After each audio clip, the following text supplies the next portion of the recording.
It's 9 o'clock, Leanne. Do you want to wait a couple more minutes, or do you want to get started? Fully up to you. Do you know how many is supposed to? No, we didn't require registration, so. Okay. Well, they can jump in. Okay. All right. Well, good morning, everyone. Thank you for joining us for Hot Topics. We have a really great topic today, helping buyers purchase using someone else's money. Everyone likes that. And I can, I guess, get behind this 100%. My son just got 2 different grants from Town and Country for $12,000. So that's amazing to put towards his home, and it helps tremendously. So the first people we have up are Natalie Dodson and Jeremy Logue. Natalie's from IMB. Jeremy's from Security Bank. They'll be talking about the DPP grant program. So welcome them, and we'll let them take over. Jeremy, going first? Totally up to you. Since we planned this so well, we haven't really gotten right? together on this, but it's been busy. So if you want to go ahead. Yeah, so the down payment assistant program obviously is $6,000 offered by FHLB, the Federal Home Loan Bank of Chicago. It has different income requirements, guidelines, but pretty straightforward. I mean, we know pretty much immediately in the pre-qual session if you're going to qualify for it or not, because it really just has 2 stipulations, you know, the income-based, household-based, and stuff like that. So I don't know if you guys have questions on how we look at that or how we calculate it and what we submit. Jeremy may be able to tell you what he takes initially or how he coaches his clients. There's lots of paperwork with it, even though we only submit like a few pay stubs type thing. We immediately look up the income and say, you know, hey, it looks like your income may qualify for the down payment assistant program. We will submit it. There's a lot of paperwork and a test involved with that. And then we'll submit it up there. And believe it or not, even though you can come under the max income guidelines, they can deny you and use fancy terms like your potential future income is too high because they see you have overtime or bonus income or stuff like that. But other than that, it's pretty straightforward. We have a little chart, a PDF that we could even share with our realtors and different referring partners as far as household income and how that works. I know sometimes when I'm doing it, you have to really take a look at the county because the median income in each county is different. And that I've got my charts always like right here, but you can see that this is just one page of the different counties and how the difference in income through them. So sometimes that can be a curveball when you're getting a customer that pre-qualifies and you say, okay, yeah, your income looks good for this, for Sangamon County, but then they go to Montgomery County and it's a whole different income base. So they may drop off from there. I also always tell them that no matter what, I mean, you bring your $2,000.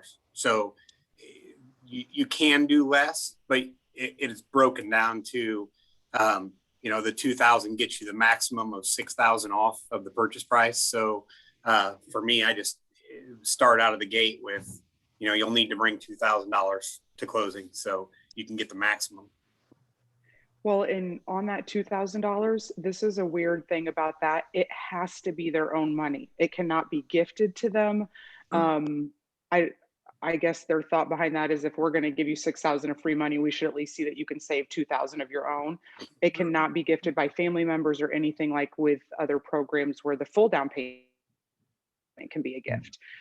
So that is something we need to coach them with too, because sometimes in the pre-qual phase, we can say, hey, we see that you have 500 of your own money. Let's start putting a little aside so that you're ready and prepared by the time you find a property. It's something we can coach them with as well.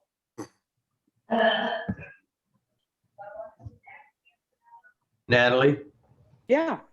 Does that total 2,000 have to be in their account by the time they find a home, or just before closing? Before underwriting. So let's say they bought a home with me today, but we weren't closing for another 60 days. Obviously, we could, provide that to the underwriter probably. I mean, obviously, we don't want to cut it too close, but a few weeks before closing. Mhm. Yes. Like tax return time's coming up, so it might come in right at the right time. Yes.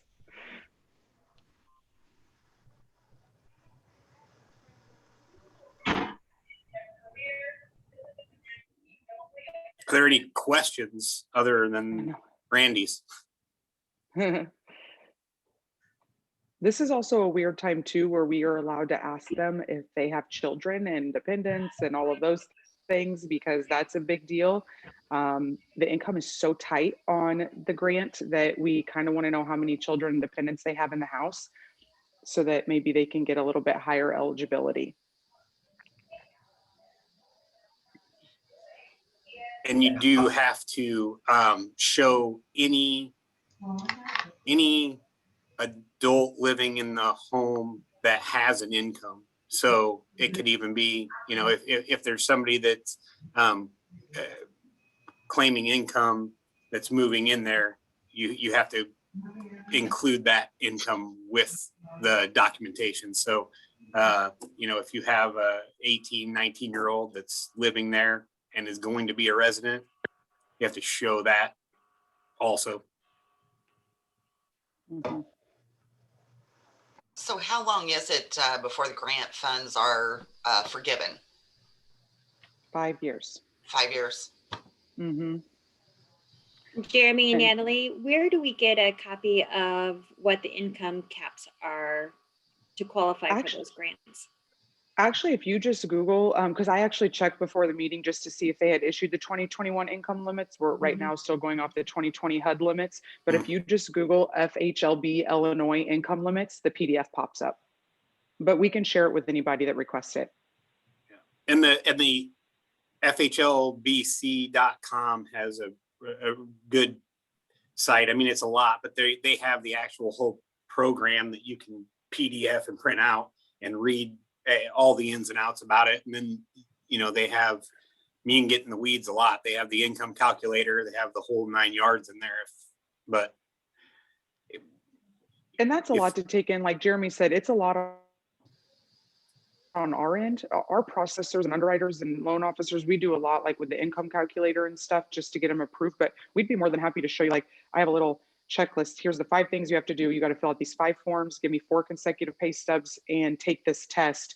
And we can always, we always ask for you guys' help when it takes. Our first time home buyers sometimes take a lot of coaching, like, hey, Jamie, we haven't heard from Sally and she's not getting us her income docs right away. Do you want to touch base? But we could also send that email out to you to coach them, like, hey, it's going to take a little bit of work, but remember, this work comes with free money. It's worth something. So yeah.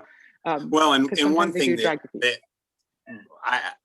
I sometimes am bad about forgetting to tell them is they do have to take an online course at one point. I believe it might be, Natalie, is it $100, $90, $75. 75. Okay. Yes. So there's a couple different ones that they have to go through and take prior to closing. And sometimes you kind of forget about it because you're almost building, you're essentially building a second file to be underwritten through Federal Home Loan Bank of Chicago. So you kind of, sometimes you get to the end and go, oh crap, I need you to get online and do this. And then it's $75. You got to do get your certificate so I can send it into them to get this going. So. And if they keep the $75 receipt and obviously we get the earnest money receipt as part of our normal docs with the purchase, all that can go towards their $2,000 that they've invested into the file. So by, Randy, I forgot to tell you that when you asked, so by the end of the file, if they're doing the full 2,000 and they've given a $500 earnest money, we only need to prove an additional 1,500 in the bank statement. Okay. But really it could be 1,425. I just pulled up the PowerPoint presentation on the DPP program, and you're saying 2,000. It's saying 1,000. What did I miss? Well, because it's tiered, kind of like Jeremy said. So you can actually, 1,000 will get you 3 grand, 1,500 will get you 4 grand. You know, like it can be tiered. So I've actually had to do that, unfortunately, at the very end of a file where they just could not come up with their own money, had an emergency come up. So we did $1,000 for them to get 3 grand at closing, which at certain price ranges is plenty to cover the down payment, believe it or not. Right. A lot of times when they get the full 6,000 and they're my first time home buyer price range, I'm cutting into their loan amount at that point. It's like well exceeding their down payment. Okay. Yeah, I just kind of go by best practice of telling them, you know, to go for 2,000. Look at your 2,000. That way you're taking advantage of the maximum that they're going to give you, as opposed to you'll find that a lot of times if you tell them, you know, they're going to listen to the number. So yeah, we could do it for $1,000 and you're going to get this much. They keep that $1,000 in their head. And there's no real more excess from that to get the rest of it. So is there any problem with having the seller pay additional closing costs? As far as for the grant itself? So if you want the grant, and of course you still have to have the 2,000, but does underwriting have a problem with asking the seller for additional closing costs for the buyer? No, not at all. No. Nope. At least not that I've ever ran into that. So they can, you know, if the seller, they're not underwriting what the seller is doing. They're just basically looking at the income for your buyer. And our underwriters don't mind that they're getting the grant. It's FHLB that approves them for the grant, not the bank's underwriters. Well, I have a question. Oh, go ahead. Sorry. Yeah. No, go ahead. My question is, if you're looking at the total income that's going to be in the household, how do you use the household size in terms of who qualifies to be counted in the total household? Well, let's say your borrower fills out the form. Well, and they fill out the form. They say it'll ask them right on one of the forms that they have to fill out what's your household size. And let's say they put 5, and one of them is an adult that's not on the mortgage, and the 3 are children. They'll ask if how many are above the age of 18. And if you put 2, they will require the 4 consecutive pay stubs from the other person getting income in the house. Or they can sign an attestment that says that they do not have income or are not employed. Correct. So if they pay appraisal fees and inspection fees and things like that outside of closing, does that go towards their closing, or I guess what they need to put down? Yes. Hey guys, can any of their grant money go toward buyer brokerage fees if we're representing somebody on the no, not a joke. So if you're representing somebody on a for sale by owner and they refuse to pay, but your buyer says, I want your representation, can the grant money go toward closing costs of buyer brokerage fee being in there? Yes. Okay. Because really what it is over here is FHLB. They're approving them for the grant. And then so it's just sitting there. It's a pocket of money that they have, and our underwriters know about it. But when it goes to closing and they're working on the CD, you know, we're working back and forth with the title company. They're adding invoices, down payment, they're adding it. And the bottom line is 10 grand with broker fees or something. We're going to apply the 6 grand to whatever the bottom line fees are, no matter what. Okay. You know, like yeah, absolutely. I don't think that there's a restriction on that. Okay. Hey, Natalie and Jeremy, so when you compare interest rates, are the interest rates much higher when they get these grants? Oh, no, because I mean, basically, like we said, it's kind of 2 separate files. I mean, you have one that you're underwriting through the bank and through getting their loan done. You have a second file that is going to Federal Home Loan Bank of Chicago to be underwritten. So you're building 2 files. So although the money kind of comes together, the files themselves are underwritten in 2 different spots. So Yep. Okay. Good. Are they required to be a first-time buyer? No, No, just income. It's all income lot of- based. a lot of banks advertise it that way, but it is totally, yeah, like Jeremy said, totally income based. So can these, I mean, obviously they can be piggybacked, I know that, but you know, like the rural development and things like that, those can all be piggybacked, correct? Correct. I do have a lot of people though that when they qualify for the VA, rural development and stuff like that, and it's 100%, they sometimes choose not to use the grant because a 5-year restriction on a first-time home buyer, some of them actually listen to us. Some of them actually, they agree that they most likely are not going to be in that home in 5 years. So they don't want the restriction of paying it back.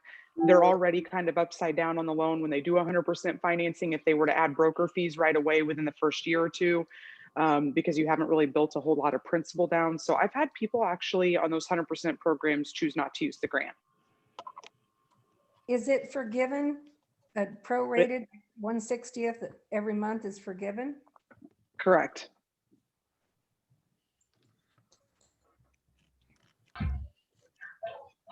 But let's say they're year 2 in, you saw $4,000 left on the grant. You've paid no principal down on your $100,000 house. So you have $6,000 in realty fees to sell, $4,000 on the grant, and you have this little young buyer that can't even afford to sell his house. So it can be on the 100% loans, they just really need to be coached because it can make for a bad experience in the future. And we want them to continue to use us for future properties, including you guys. Did you guys use all your money last year? As crazy as the market was? No, We- it's no, really we hard. didn't. Wow. So there is limited, I mean, could be. Yeah, if I mean, it can. We have never ran out. You know, we've been allocated enough that we haven't been able to.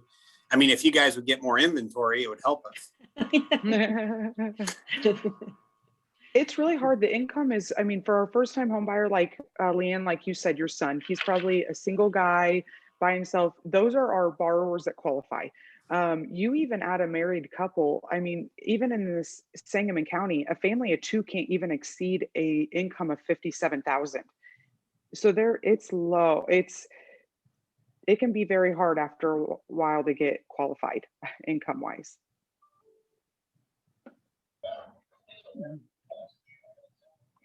So what if they were to get this grant as a single person, and then Right? you know 2 years down the road they get married? But No. no, As they're long not as going they to don't come sell back the and property. they don't get re-underwrite spot it. checks? No. No. Just like we don't care if you buy that car the day after closing, just don't do it. Yeah. Yeah. Not the day before. Yes. That never happens. Nope, No. never. Or furniture or Or appliances. furniture. Yeah. Yes. That furniture row 0% gets us every time. Mhm. Maybe you need to go in there and coach those salespeople there.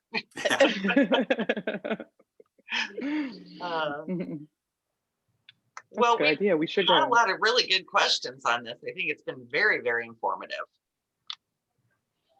Yeah, and reach out, give us a call if you have any questions or you have a buyer that has questions on it that you don't know.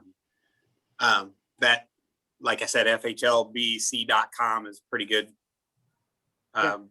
resource to look at, and it'll run you through so much in the weeds that you'll be tired of looking at it, but it's definitely something that helps.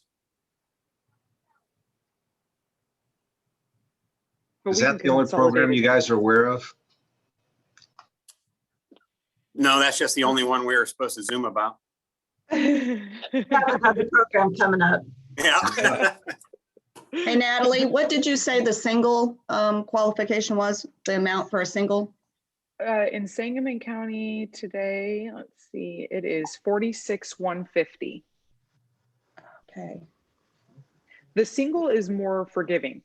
And then funny enough, it only jumps up to $52,750 for a family of 2.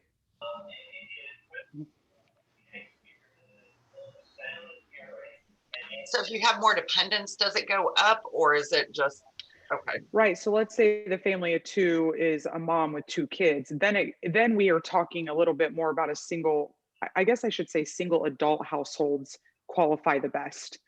When I say a family of two, and it's harder to qualify, you're right. I should have emphasized when you have two working people, it's probably unlikely that they both make 25,000 and under. But yes, the children help. Like if you have a single mom and stuff, to increase her max income limit, or single dads.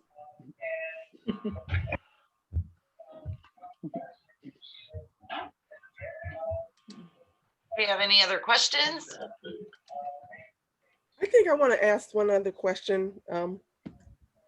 In looking at the household size, I know we talked about that earlier, but I'm looking at a situation where it is a boyfriend and girlfriend. The young man is buying the house, but the young lady will be living with them. They've been together maybe say 5 years, but at the same time, how's that counted in the household size? And she doesn't work, so, but it's It's a family of two, and he will sign the form that Jeremy spoke about that attests that she doesn't have any income. okay. All right. Yep. I just want to make sure I was grasping correctly. Okay. Yeah. So it is. So he will be considered a family of two when his max income limit is calculated. This is an unrelated question, but just wondering, Susie Duff, did you steal a hotel robe or is that a sweater? Oh, okay, there. When you're sitting down, it kind of looked like you had a robe on. God, I was on mute. That, I love it. you're right. No, I went ready to go down and work out, and I got sidetracked because you guys are more important. No.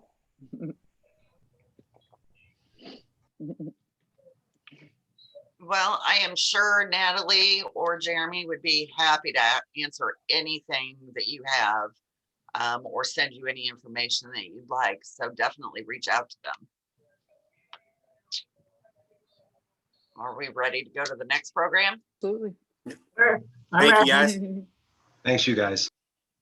Thank you very much. Uh-huh. All right, we have Bridget Moore from Town and Country. She'll be speaking about the IDA grants. I heard her speak last week and she's got a lot of really, really good information. So we'll turn it over to Bridget. Morning, everybody. So IDA stands for Illinois Housing Development Authority. It's not your Aunt Ida.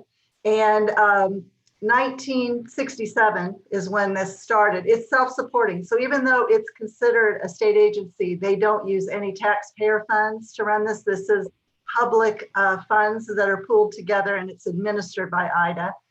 I'm glad the comment about first-time home buyership came up because that more often than not, that's what someone will call and ask. Do you have any first-time home buyer money? Either a realtor will ask that, a buyer will ask that, or the buyer will say, my realtor told me I should ask about first-time home buyer money. So we've gotten in such a habit because those programs for so many years had to be first-time home buyers. But just as Jeremy and Natalie were mentioning about Federal Home Loan Bank Down Payment Plus program does not have to be a first-time home buyer. Neither does the Illinois Housing Development, neither does IDA. I think there's some compare and contrast that's good to think about because there are plus minuses in any of these programs. You heard income on the last program can be prohibitive for some people, but IDA does expand that income in a couple of ways. For our area, Sangamon County and contiguous counties, that income level for the buyers, the borrowers, okay, not the household, the borrowers who are going to be on the loan, for most of our market is $100,920 per year. So that opens up, more opportunity for people with higher incomes. And it is, again, not household income. It's whomever is going to be on the loan. It's their income. So some of the key distinctions on IDA, you do have to have a minimum credit score, the customer's indicator score the score that's used to determine rate most often by a lender, that score has to be a minimum of 640. And there is a total debt ratio guideline, shouldn't say guideline, it's a hard, strict item, 45.00%. So from a lender perspective, no matter what your automatic underwriting system says it'll take, IDA says 640, 45.00 total debt ratio. There is a home buyer education component also that's required on this. I will also mention you have many, many originators in Illinois, but there's only one end servicer, and that's US Bank. So even if they're using IDA money in connection with the down payment plus, that will be an end servicer of US Bank. That doesn't matter to most customers, but US Bank does have a few overlays from time to time, I've learned. So the lender has to, be more aware of those things. You can use for most of the programs, you can use it with FHA, you can use it with VA, you can use it with rural development. And the nice thing about it is it's a, plus minus. If someone has a very good credit score, they're going to see a higher rate. That was one of the questions. Are the rates higher? I think Jamie may have asked that. But you will see if you have a high score, they may be at a higher rate.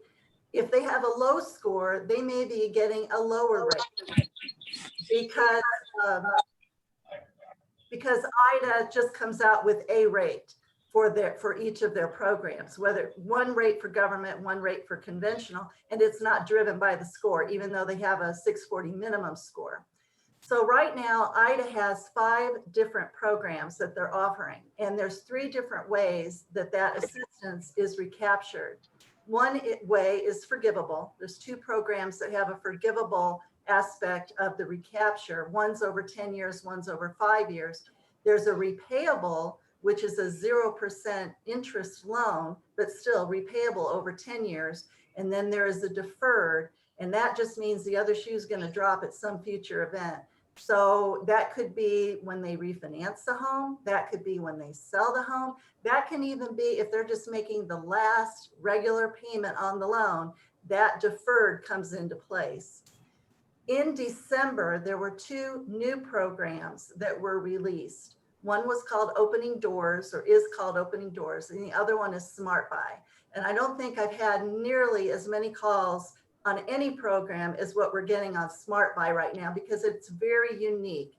And so it will not work for every customer, but it's something to think about. If you've had a customer tell you, I'd love to buy a house, but I can't do it because of my student loan debt, the Smart Buy program is student debt relief.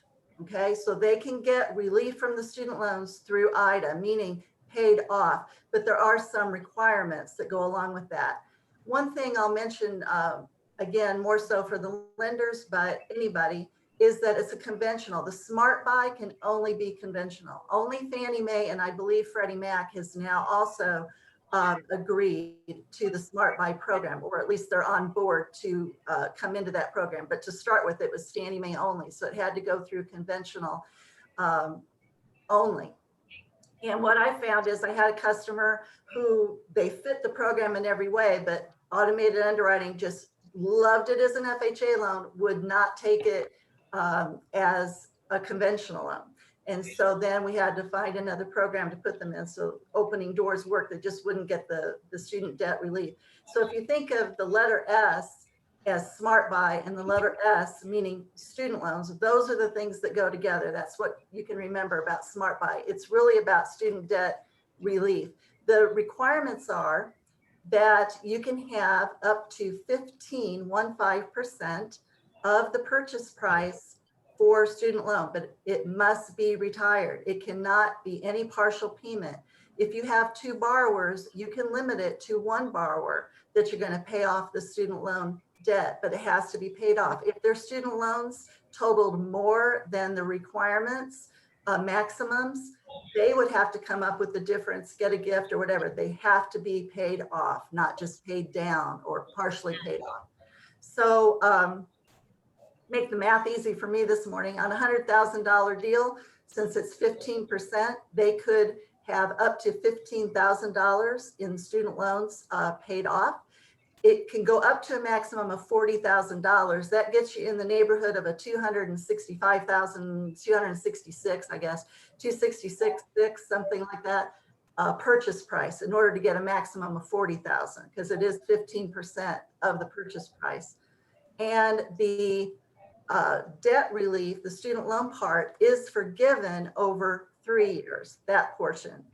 If it does have a deed restriction, so if they go to sell at sooner than those 36 months, 136 forgiven each month, if they go to sell or refinance or anything else, they can owe or will owe the prorated portion remaining of that grant. And then there's also a situation within those first 3 years that the people buying the home do not have to go through IDA for their loan, but they have to meet IDA's income restrictions at that time. But again, at 100,900 or whatever they would be at that point, gives some room there. It also comes with down payment assistance of $5,000. And remember, I mentioned there's forgivable, there's repayable, and there's deferred. This $5,000 is deferred, which means it will be repaid at some future event, but the $5,000 will assist the customer to get in. I had someone ask me yesterday, do I have to take the $5,000? The answer is yes, you have to take it. It's the program. It's very, much in a box.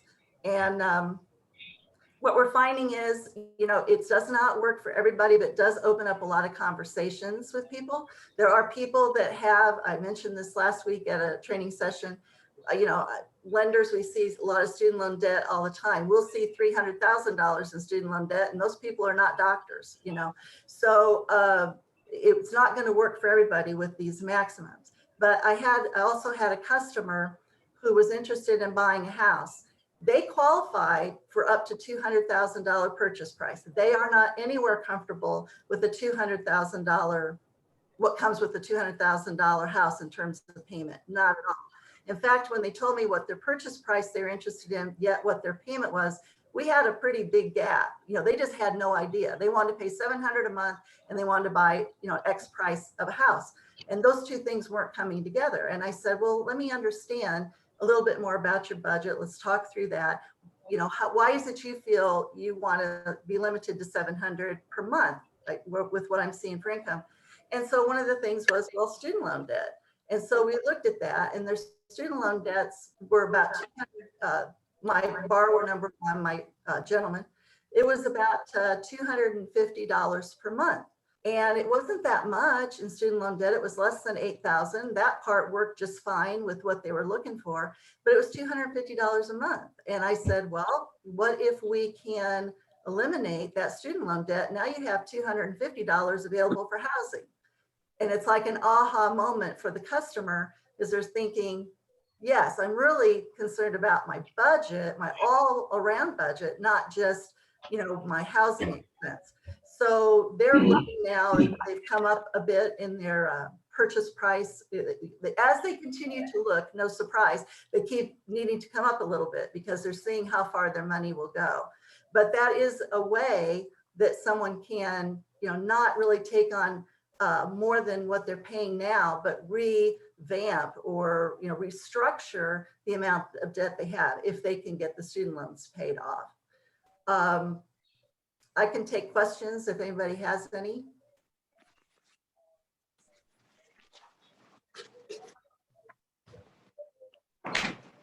It's a niche program. It's a good program. It's not going to work for everybody, but it will, there is, as I like to say, there's a program that we can work with people to make it work.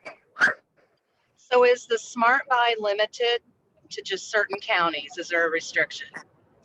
No, it's any county in Illinois, because it's IDA serves all counties. The income limits will vary by county, but it's not quite like a down payment plus program that we heard earlier, in that they list maybe 5 or 6 counties in a category, and then the one closest to us that's a little bit different is McLean County. It's a higher income limit, but for all the counties in which we tend to work in this area, that one on 100,920 is going to work, for most of those. So no, it's not restricted by by county. Your lender may find that they're restricted by where they can lend. You know, I can't say that, but IDA doesn't restrict it. Can you tell us what is the limit for 2 borrowers on the loan Are you income? talking about income? Yes. 100,000, the same. I'm sorry, I couldn't hear what. It's the same. $100,920 Oh, so for all borrowers on the loan. combined income for all borrowers. Correct. Okay. Whoever's going to be on the loan, not household income, but whoever's going to be on the loan, 100,920 for Sangamon contiguous counties and, you know, most of our counties. I mean, obviously it's different for Cook County, but. Okay. So Tina, I think what you were asking is, since she's saying it's for each borrower, for a family of 2, they could make upward 200 grand. No, that's not what I'm saying. Oh. It's whoever is going to be the borrowers. It's maximum income, but only for borrowers. So no, it's maximum income of 100,900. For if there's 1 borrower, 2 borrowers, 3 borrowers, it's still 100,920. Sorry if I apologize if that was confusing. But I think I just want to make sure people knew that if you've got someone who's not going to be on the loan, you do not have to consider their income. If their non-borrower income does not have to be considered, just borrower income. Okay, so is the income maximum at the time of application or from their last tax return? So what do you use to, because a person that I'm working with would not exceed that last year, but they probably will this year. So they're probably on schedule to exceed that Chances this are, year. if they're on schedule, I mean, if you can see from the pay stubs that are being presented and they're on schedule, it'll count. They would not qualify then, I would say. Okay, and my other question is, they're actually commission based. So even though they're on schedule, the commission fluctuates. So, but you would go on the most recent commission checks and things of that nature to try to see if it would.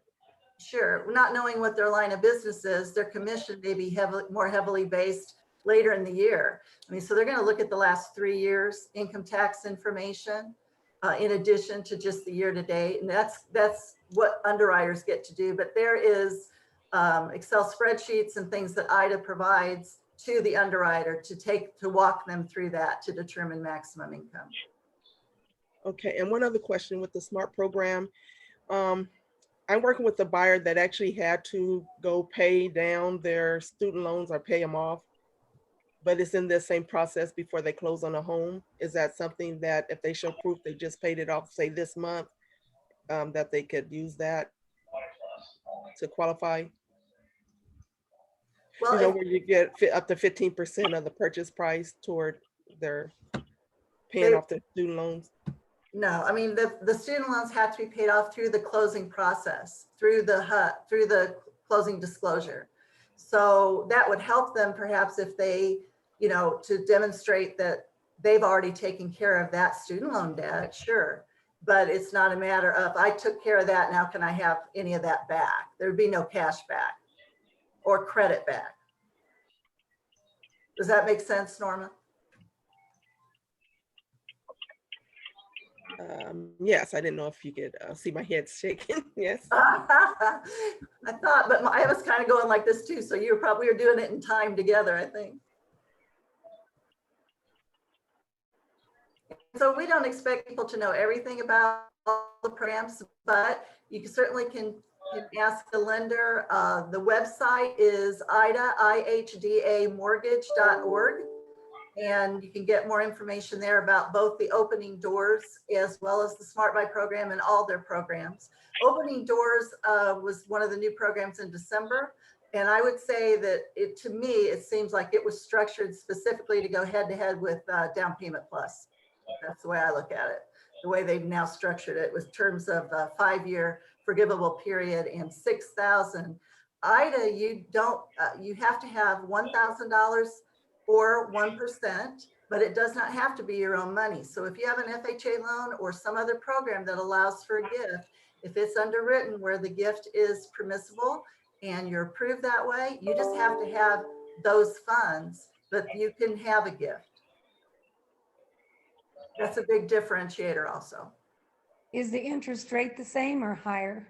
It depends on the customer's credit score.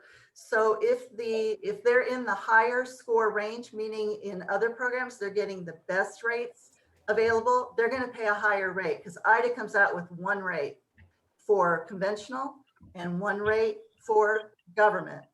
But for a lot of people that need help getting into a home, and maybe don't have a lot of down payment, perhaps their credit score meets the minimum of, say, the 640, but they don't have a high credit score, they may be paying less in terms of a rate than what they would pay on some other loan program. Yeah, makes sense. It's a plus minus, situation.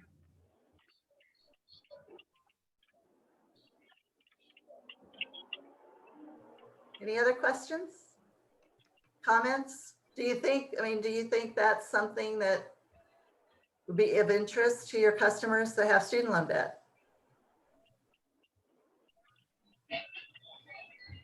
I would say definitely, and I hadn't heard of the smart buyer.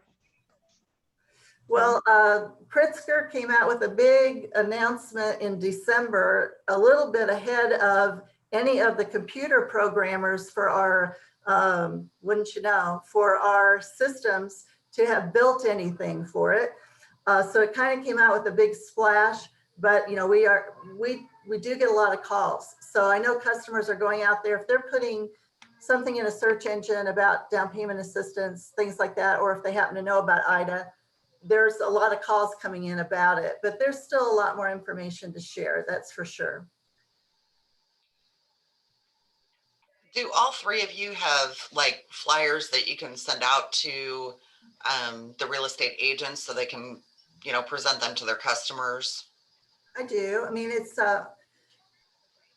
IDA puts out something, so we have things that are not branded that we can send out, and then we're in the process of branding some things for the Smart Buy because we want to, do a little more advertising for that. But I don't have my flyer yet, but it's coming soon, I understand. But anyone that would like information to be sent, that's like a product matrix for all 5 of the IDA programs, or specifically for Opening Doors or Smart Buy, if you just let me know, you can email me at bmore@townandcountrybank.com, and I have them all ready to go because I have been sending them out to realtors. I had forgotten to ask Natalie and Jeremy that question. Yeah, we have a couple brand. The DPP has been around for a while, but they're not very.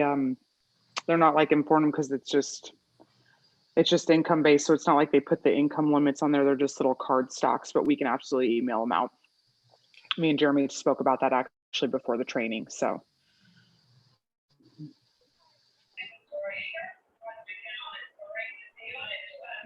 I have a question about the loans, but we hope to share this recording with especially our new members. And is there any advice from the lenders that you would have for a new realtor on how they should coach their buyers or sellers, especially their buyers when they're dealing with loans? Do you have any advice for them? Well, I will tell you that a couple of realtors contacted me that were new, and we just made an appointment to meet together just as I would to speak with a borrower, and went over various programs, gave them some information. And I think they found it very helpful because there were preconceived notions about programs or lenders or what have you. And so they were able to ask their questions in a maybe more relaxed way where they weren't wanting to speak up in front of a group to kind of show what they didn't know. I mean, right. So that was good. And, I'm sure any lender, to the point that their schedule's available, would be happy to meet with any realtor, whether that's a new realtor or a seasoned realtor, to discuss, on the phone, in person, whatever works best for the two to make their schedules work. Because the more information we can share as lenders with realtors and the more feedback we get from realtors, the better job we can all do to work together. We're kind of matchmaking. I would agree. match make, you know, a customer with the program. We want to, you know, you already have a match going on between the realtor and the customer, and now you got a match with the lender and a program. And so we're all wanting to work together. But even simpler, I mean, the new realtors, we definitely don't want them being out in negative 13-degree weather showing homes to somebody that probably or might not qualify sometimes. So I think the best and simplest advice you could say is, please contact your, you know, your lender to get pre-approved, and she can go over some programs, because it makes us feel just as bad when they're out showing homes and doing all that, and then come to find out they can't even be approved. Yep, that's great advice. It's really helpful to have a flyer, excuse me, or something to give them. And I tell them I can't remember all the details, but I remember the important part, which is who to contact. And if you tell them so much, sometimes they're almost overwhelmed, that if you can give them a flyer or something to look at, and they can see, oh, there's $6,000, $15,000, you know, that will really prompt them to contact you. Yeah. So if you could send us those, that would be great. Yep. I'll be happy to send my information to you, Tina, and I'm sure Jeremy and Natalie will also. And of course, anyone else that would like it. I don't know if we have, you know, I'm not sure what the other options are, but I mean, I'd be happy to send it. I don't think we have like a bulletin board at CAR that we could post things like that to. Me, I don't know, but. Well, you know, with COVID, you as sponsors, you can share a flyer on our private Facebook page. So that's part of the, you know, the program is advertising, and we don't normally do advertising, but we will advertise for our sponsors. So if there is something that you would like to share on Facebook, a flyer or you know, an ad, you know, sponsors are welcome to do that. Thank you. And if you send a flyer, I can, wherever I can get it, I'll share it with our office. I can send you one, sure.